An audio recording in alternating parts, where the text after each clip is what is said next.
নমস্কার বন্ধুরা। বিদেশে স্কাইওয়াকের কথা আমরা অনেকেই হয়তো জানি বা দেখেছি, কিন্তু আমাদের দেশে এই প্রথম পেলিংয়েই এই স্কাইওয়াকটি হয়েছে। প্রথম দিকে স্কাইওয়াকে হাঁটার সময় একটু কেমন কেমন মনে হচ্ছিল যেন। আমি তো মোটেই নিচের দিকে তাকাতে পারছিলাম না, তবে যাই হোক, খানিকক্ষণ থাকার পরে কিন্তু অ্যাডজাস্ট হয়ে গিয়েছিল। এই জায়গাটা কিন্তু খুবই সুন্দর জায়গা। এক তো চারিদিকে কাঞ্চনজঙ্ঘা যেন ঘিরে আছে, আর তার সাথে বৌদ্ধ মন্দিরের এরকম পবিত্র একটা পরিবেশ। প্রায় 130টা সিঁড়ি ভেঙে ওপরে উঠলে এই মন্দিরের মধ্যে ঢোকা যাবে। মন্দিরের গায়ের যে কারুকার্য তা অসাধারণ, আর ওপরে রয়েছে একটা বিশাল বুদ্ধ মূর্তি। একটা বৌদ্ধ মিউজিক সব সময় ওখানে বাজছে। এই পরিবেশটা সত্যি একটা অসাধারণ পরিবেশ।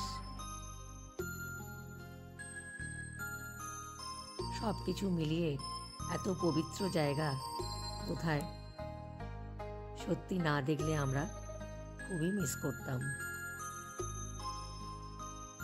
কিছুক্ষণ এখানে থাকলে মন যেন শান্তিতে ভরে যাবে।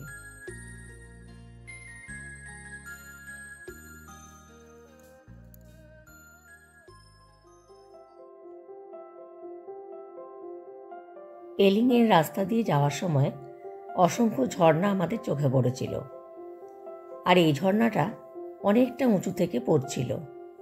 তো তাই এর সামনে দাঁড়িয়েও কতগুলো ছবি তুলে নিয়েছিলাম।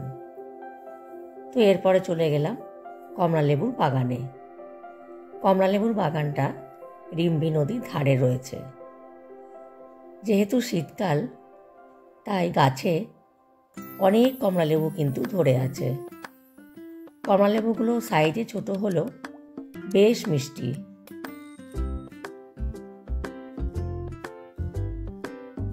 অনেকগুলো সিঁড়ি নেমে যাওয়ার পর দেখলাম একজন স্থানীয় মহিলা কমলালেবু বিক্রি করছেন, সাথে কমলালেবু জুসও বিক্রি করছেন। ওনার কাছ থেকে জুস নিয়ে আমরা খেয়েও ছিলাম।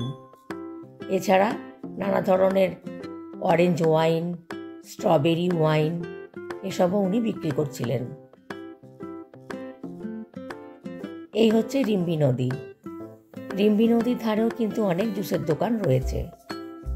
এরপর ওপরে উঠে রেস্টুরেন্টে লাঞ্চ সেরে নিয়ে আর একটা মনেস্ট্রি দেখতে আমাদের বাকি ছিল, তো সেটা দেখে নিয়ে সেদিনকার মতো হোটেলে ফিরে এসেছিলাম।